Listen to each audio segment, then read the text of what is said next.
السلام علیکم. یو څو اهم خبرونه چې په تیرو 24 غنټو کې شوي دي د ټول نه اهم خدا دی چې پرون د کور کمانډر کانفرنس او کور کمانډر کانفرنس چې شي نو بیا یو اعلامیه جاری کیږي چې پای کې وایي چې زموږ کشمیر باره کې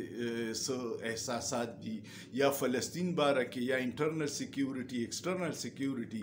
نو هغه اعلامیه کې خلکو یو درې خبرې په اول ځل په دې تیر کال کې محسوس کړي چې په هغې کې درې لفظونه نو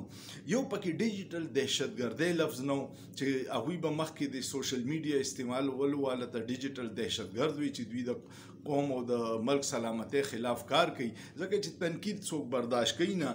دویمه به هغوی وي چې دا انتشاري ټوله ده د تحریک انصاف ته به انتشاري ټوله وي نو دا لفظ پکې نو او دریم حیرت انګیز طور پکې د 9 مئی د واقعیات ذکر نو ټول باخبر خلک وي هوښیاران وي چې دا په 22 اگست چې عمران خان ته ریکویسټ شوی چې جلسه کینسل کړي دلته حالات ډیر خرابېږي او عمران خان هغه مبارک ثاني کیسو د کرکټ میچ بنگلاديش سره او جلسم وا نو عمران خان چې جلسه کینسل کړه نو دا اوس د اعتماد سازۍ لپاره دغه جلسې په بدل کې هغوی ته څه اشارې دي.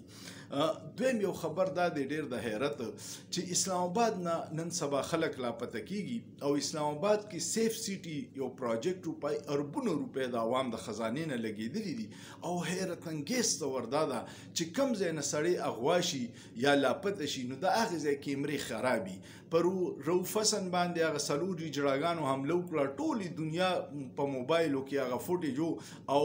پولیس عدالت کې وی چې جی د هغې ځای کیمرې خرابي دي مونږ خلک ونه پیژندل. بیا شاعر اغوا شوی فرهاد نو هغه وی چې جیل ته کیمرې خراب دي. اوس یو سلطان نومې کس میډیا کوارډینیټر دی هغه اغوا شوی ای کې عدالت ته پولیس وی چې جیل ته کیمرې خراب دي. نو اربونه روپې په کم سیف سیټي پروجیکټ چې لګېدلی چې اسلام آباد ګوټ د پولیس په نگرانۍ کې هغه ځای کې هغه وخت کیمرې خرابې شي چې کله څوک لاپته کیږي یا اغوا کیږي دا ډېر د تشویش خبره ده. خواجه آصف د ایټمي ملک وزیر داخله دی وزیر دفاع دی او هغه پرون یو لطیفه کړې ده. لطیفه دا کړې چې عمران خان په جیل کې په نوکیا 111033 باندې خبرې کوي او هغه نه ټریس کیږي. اوس خواجه آصف غونته سړی چې داسې خبره وکړي چې د 70-80 سال عمر دی دومره پیری وزیر دفاع پاتې شوی دی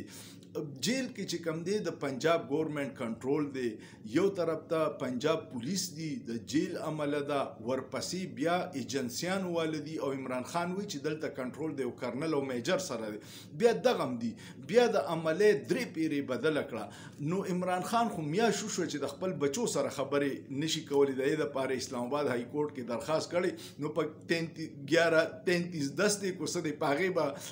خبرې کم طرف وکي خو بی وقوف خلک چې ته نااهله په داسې عهدو کې نه نو داسې لطیفې به بیا کوي. بل یو ډېر اهم خبر دا و چې اختر مینګل د بلوچستان د قوم پرست پارټۍ دغه دی او د آئین پاکستان باندې یقین ساتي هلته کې چې چا ټوپک راغستی هغه آئین نه مني او چې موږ د پاکستان نه بلوچستان آزادو نو هغه خلک یو طرف ته دی او د لیاقت بلوچ پرون مایوسه شو د اسلام آباد نه نو هغه د اسمبلی نه استعفا ورکړه خو د اسمبلی استعفا نه پس هغه پریس کانفرنس وکړی کې دوه خبرې ما دپاره ډېر د تشویش دي. یو دا وی چې خلک دلته وی چې بلوچستان زموږ د لاس نه تلو والا دی وی زه ورته وایم چې تلو والا نه دی ستاسو د لاس نه وتې دی بلوچستان دا ډېر د تشویش خبره. بلې وی چې زما د حلقې څلور ځوانانې راوویشته مړه او وی چې دا په پولیس مقابله کې انکاونټر کې مړه شو نو وی د هغوی سترګې ایستې شوې نو وی بغیر سترګو د پولیس یا د فورس سره څوک مقابله کولی شي وی دغه افسوس خبره ده چې لاپته خلک بیا په داسې انداز کې میلاو شي او هغه بیا نفرت پیلاو کی او بلوچیان بیا بدلالي او د لیاقت بلوچ یو لیاقت منګل یو بیان بلوم دی اختر منګل سوري د اختر منګل یو بیان بلوم دی هغه ویلي چې کله موږ رژیم چینج کوو نو اوس خو په معافي وغوښته چې عمران خان په صحیح لار او موږ په غلطو نو جنرال باجوا چې موږ ته وی چې حمایت وکړي نو موږ ورته لیست وکړو چې دا لاپته افراد دي نو 145 راته جنرال باجوا را پریخیو نو لاپته افراد چې خلک په ادارو الزام لګي د اختر منګل بیان دی چې موږ ته 145 کسان هغوی را پریخیو بل یو اهم خبر ده او هغه دی د مختلف ډپارټمنټ ختمولو خو پای کې ټول نه اهم ډپارټمنټ دی پی ډبلیو ډي او دا په 1854 کې انګریزانو جوړ کړو او پی ډبلیو ډي اوس اچانک نوټیفیکیشن کو چې دا ډپارټمنټ ختم شو او بیا پرون هغه ډپارټمنټ کې شوبو ته د چا ور لګولو کوشش کو ځکه چې تل ریکارډ پروت دی او خلک وایي چې دلته کې د 1200 ارب روپو کرپشن شوی د پی ډی ایم اولنی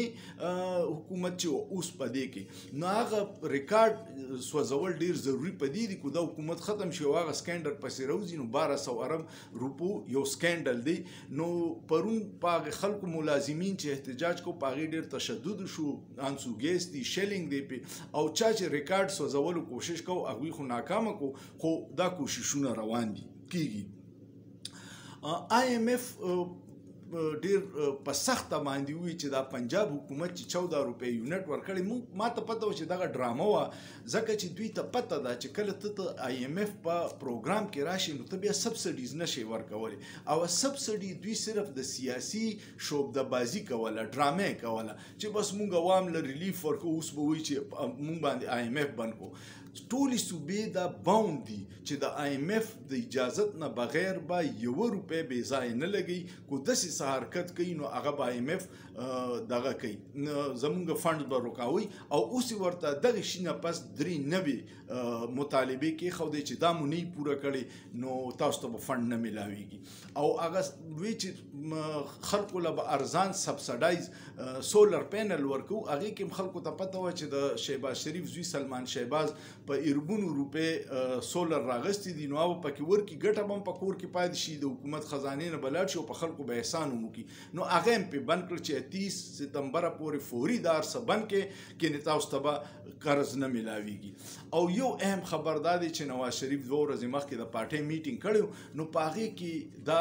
میټینګ نه پس وی چې یاره د ټولو سیاسي جماعتونو ته زه دعوت ورکوم ادارو ته چې سو پورې مذاکرات نه شوي ملک د بحران نوزي بلوچستان حالات خراب دي نو دا بیان چې راغی نو بیا خواجه آصف او احسان اقبال چې دی هغه انکار وکړو چې موږ د تحریک انصاف سره مذاکرات نه کوو خو رانا ثناء الله د کمیټې مشر کړی حکومت او هغه د محمود چکزی سره رابطه کړې وه نو چې د دوی وی چې د عمران خان نه بغیر مونږ څه کولی شو نو عمران خان خو تاسو سره نه دی کوي کنه اسټابلیشمنت تاسو سره دی اسلام آباد های کورټ چیف جسټس تاسو سره دی سپریم کورټ چیف جسټس تاسو سره دی الیکشن کمیشن تاسو سره دی سوای د عمران خان نه ټولې پارټیان تاسو ایم کې ایم دی پیپلز پارټي دا مسلم لیگ نون دی باب پارټي دا عوامي نیشنل پارټي دی نو ملک چلوي کنه خو تاسو تم پته دا چې د ملک سیاسي استحکام صرف چابي د عمران خان په لاس کې دا او چې هغه دا چابي باندې تاله نه کولاو کړي نه ملک مخکېزي نه معیشت ټیکيږي نه امن او امان ټیکيږي اخر به تاسو زه او د عمران خان سره به پخپو پریوځي خو عمران خان د حکومت سره ډایرک ولی انکاری دی خبرې نه دوی غواړي چې د دوی د حکومت دوی ته پته چې جعلي دي نو دوی وایي کو د عمران خان یو پیر موږ سره په ټیبل کې ناسو د دې به دا مطلب چې هغه زموږ حکومت لیګل وګڼو او عمران خان دا کار کوي نه هغه وایي چې مذاکرات به صرف د هغه قوتونو سره چې چا سره د فیصله اختیار دی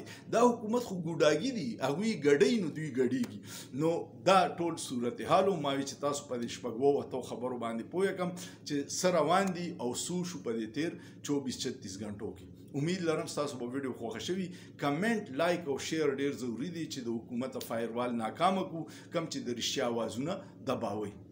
سوچ پیو کې په سوچ کې څه ګناه نشته